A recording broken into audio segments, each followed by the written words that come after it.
Hello ladies and gentlemen, MarauderEX here back with more Let's Play Shining Force 3 Scenario 3, and I'm still here dealing with the three armies. One thing I did do off-screen is I went back and loaded a previous save right before jumping into these fights, so that if I cannot egress out of the next fight to properly equip the people that I'm aiming for the premium disc that I messed up, I can just load that save file, do these fights again off-screen, because they'll already be viewable off-screen, or on-screen rather, and I won't need to worry too much about that. Like, when I get into the next fight, some numbers might be different, because I may have people slightly different level, but not anything to where it's going to be major.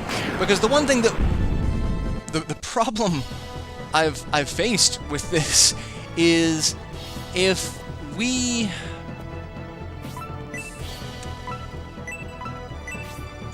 do this last series of fights here to where the Scenario 3 end boss is the hardest boss that we take out, and that is the challenge, then we're not going to be able to do the heroes tests at all. We're not going to be able to finish that, because really, Taros is far more formidable than the final fight with Bulzome. But then we're also not going to be equipped to deal with the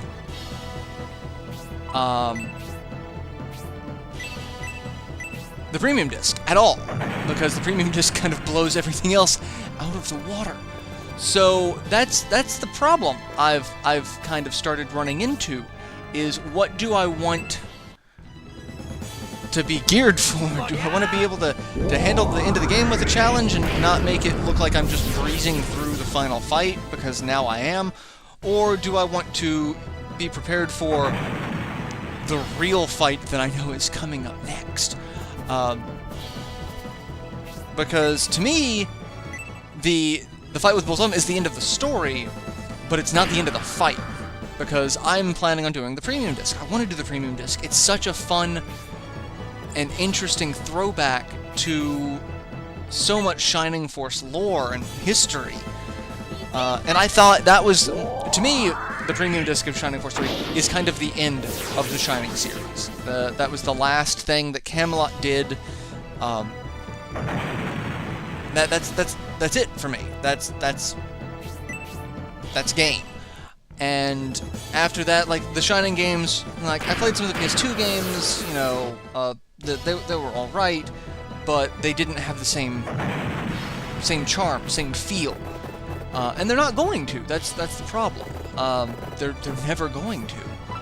And you know, to me, it's the best end of the series, because, like, this is where, you know, it ended for me.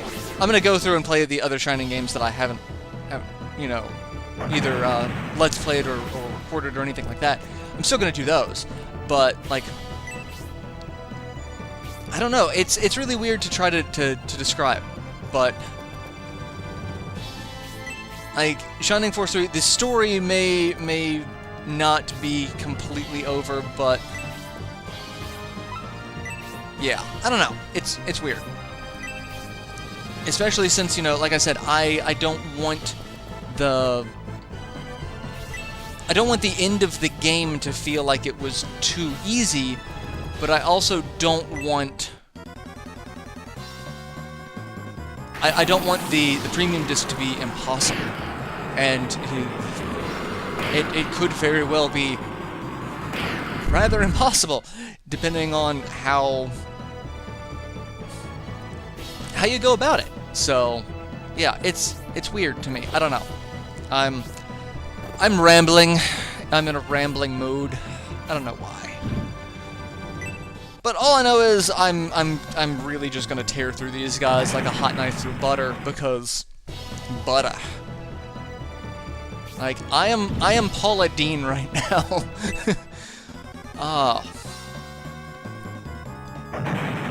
Alright, you guys keep attacking Median, that's fine. He's got the HP to tank this.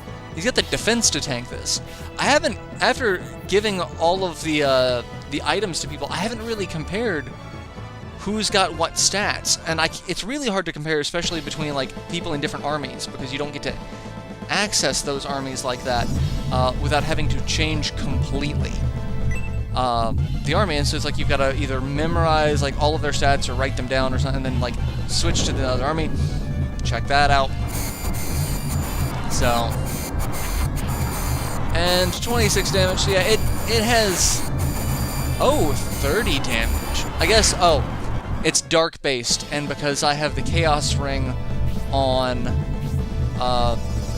Jubei, the Chaos Ring lowers magic resistance of darkness by like 30. Yeah. A fun fact, I didn't realize this as I was going through it, but it is ridiculous trying to switch cursed weapons on people, because the priest, if you're wearing a Chaos Ring, the priest will not show you as being cursed. So it's like, oh, everyone's fine because you're wearing the Chaos Ring. The curse effects are not applicable.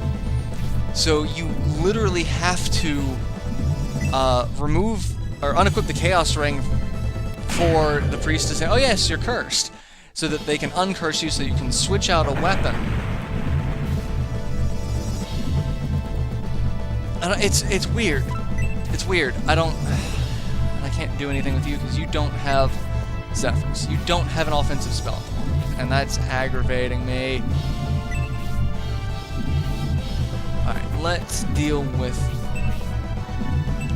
you, because the range probably not gonna hurt my flyers given the level difference, but I don't wanna give you the chance. I really just don't want to give you the opportunity. So I'm just going to move people. I got to move them as far forward as I can. Oh, really?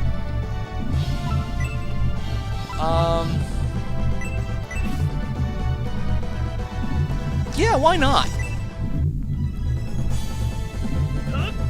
Why not? I mean, really, Spark would have probably been better, but I don't get to use Inferno all that much. Yeah, not a lot of damage to you. Fair bit of damage to the Lich. I was thinking I was gonna get him to come play, but no. Alright, let's deal with the Lich.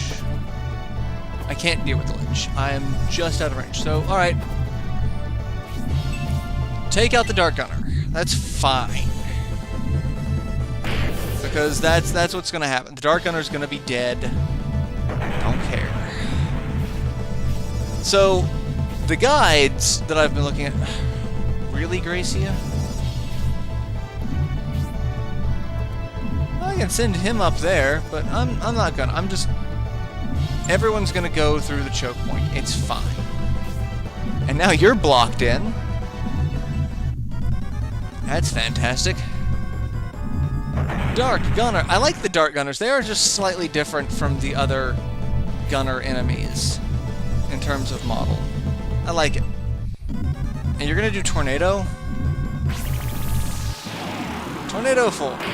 Ow, Tornado 4 actually did some damage. That actually hurt a little bit. Alright, well.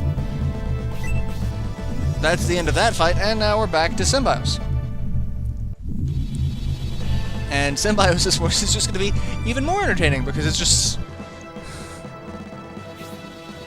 Alright, how is everyone doing? That's the thing, I gotta keep an eye on what everyone's stats are. Symbiosis could probably get a little bit of healing. Or I could just punch this Brass Gunner in the face, or Dart Gunner in the face. I'm gonna punch the Dart Gunner in the face. That's fine. Grace can do an aura. Don't care. I'm not at all worried about any of this right now. Like... Yeah. This is... And you're asleep! And Sami levels to 21. Okay. Again, I'm not expecting to see any level ups here. It's kind of silly when this happens. Alright, I can't really see what's going on half the time here. Oh, crap. I forgot he's got a counter, but 47 to 11 damage. That's eh. Alright, Mascarin. You're one of the people that I want, because you are going to just... Yeah. Yeah, that's how this is playing out, folks. Yeah, you're just gonna... You're all gonna fry. To quote the Joker from one of my favorite episodes of Batman the Animated Series, you're going to fry just like a grilled cheese sandwich. Oh god, Mark Hamill was like... To me, Mark Hamill is like the best Joker. I know that's probably blasphemous to some, because like, a lot of Jokers brought something unique to the table. Like, they all brought in something... I've only got Spark 2 with you. That sucks. But do a little bit of... We'll kill the Blue Priest, we'll deal with the rest of them, that's fine. Because he's dead. Probably one other person's dead. Demon Knight's not dead. Durahan, there we go. I knew someone else was dead. However, the problem is now they've got a giant hole in their ranks, which means it's going to be really hard for me to target all the people who need to be targeted. But, by the same token, I can just walk in and start murdering people, which is what's going to happen. But anyway, as Joker, each Joker brought something unique to the table. Like, the first Joker that I remember was Jack Nicholson in the live-action Batman movie, because that's my first experience with the Joker, like hands down. And to me, he's always going to be like one of the many facets of the Joker. And then you've got, you know, Mark Hamill voicing the Joker from the animated series. Heath Ledger's Joker was, you know, creepy as sin. Not necessarily my favorite Joker, but like I thoroughly respect his performance. I haven't seen Suicide Squad, and so I can't comment on Jared Leto's Joker. There were a couple other animated Jokers that I couldn't get into, like the Batman, where the Joker seemed like, you know, Mr. Hyde, like he had like very large, like he looked very ape-like, very broad shoulders, very long arms, you know, hunchback kind of thing. That was a Joker I couldn't get into, but Mark Hamill. All right, what do we do? What do we do? Khan. Khan's gonna punch the Demon Knight, and I love Dragon Wave. It is one of the coolest special attacks, and it just decimates. Just obliterated him. So now this army, all they have left is the Dark Priest and 2 Dullahans. And you've only got Inferno 1, which, let's be honest, not a threat. I am not intimidated by that in the least bit. Your ability to heal damage is what actually kind of intimidates me. And even then, I'm not particularly worried with what you've got. Alright, no, we want our nice, big, fancy halberd. Because I've got a defense-granting halberd. Not the best halberd, but really my favorite. Alright, Hayward. You can't attack and you're out of range for everyone. Damn it, Hayward. Obright is not, however. Let's focus on... Oh god, I've got the wrong tomahawk equipped on you. Let's do that. What? Alright, I didn't really need to do that, but sure, why not? I wanted to equip that, I'll not use it. I did not pay any attention. But hey, I healed Symbios, so for at least a little bit, and then obviously the Dullahan is doing very little damage to me. So they've got 2 people left in that fight.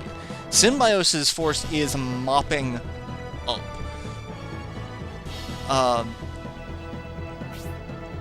It could be, you know, just better positioning on Symbios' part, you know.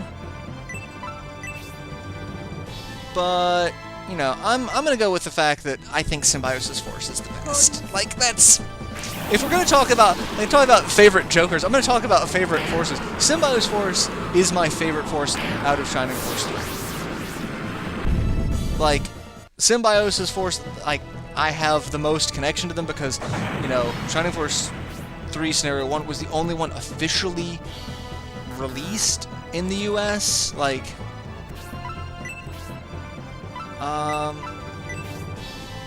I can't hit too many people with this.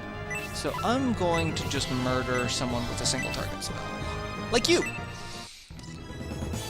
But I've played Scenario 1 more times than I can count.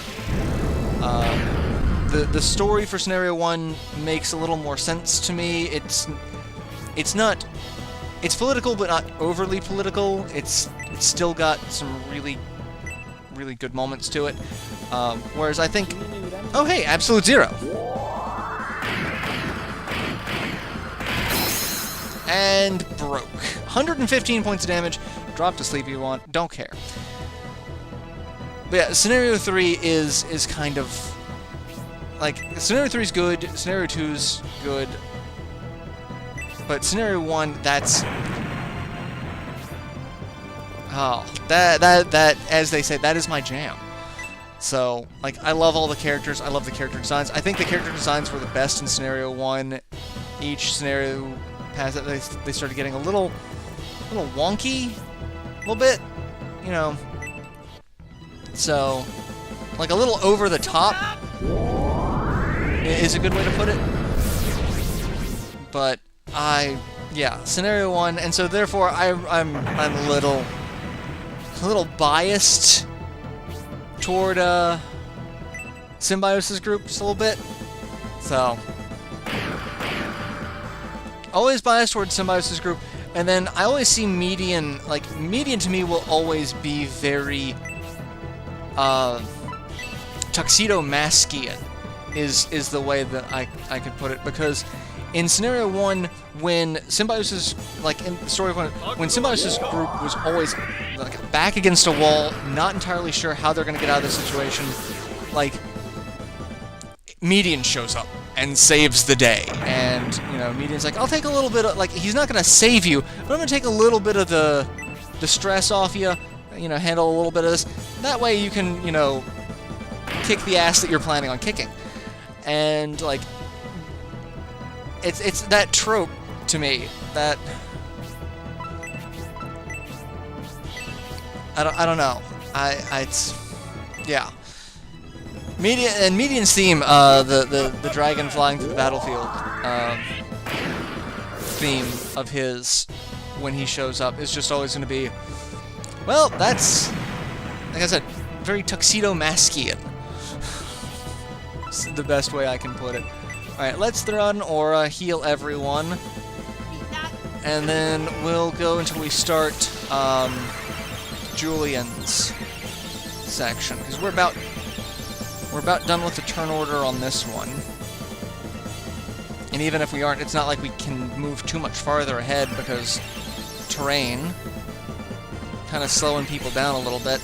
It really feels like we're gonna have the hardest time with Julian's force, just because, you know, everyone's got that narrow ass choke point, and you know, oh yes, I can't go up an incline.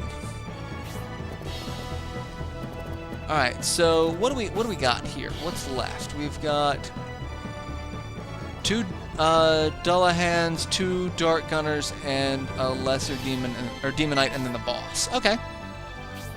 So yeah, we're just gonna move forward a little bit now, and be like, this is the end for you people.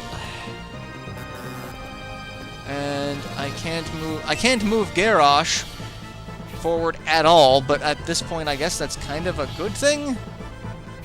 Like, he's got no HP, so, and a lot of slowdown here. I guess it's got to be the snowfall, causing extra slowdown. There's more crap on screen. All right, so we're gonna take a hit. It's fine. Negative flash.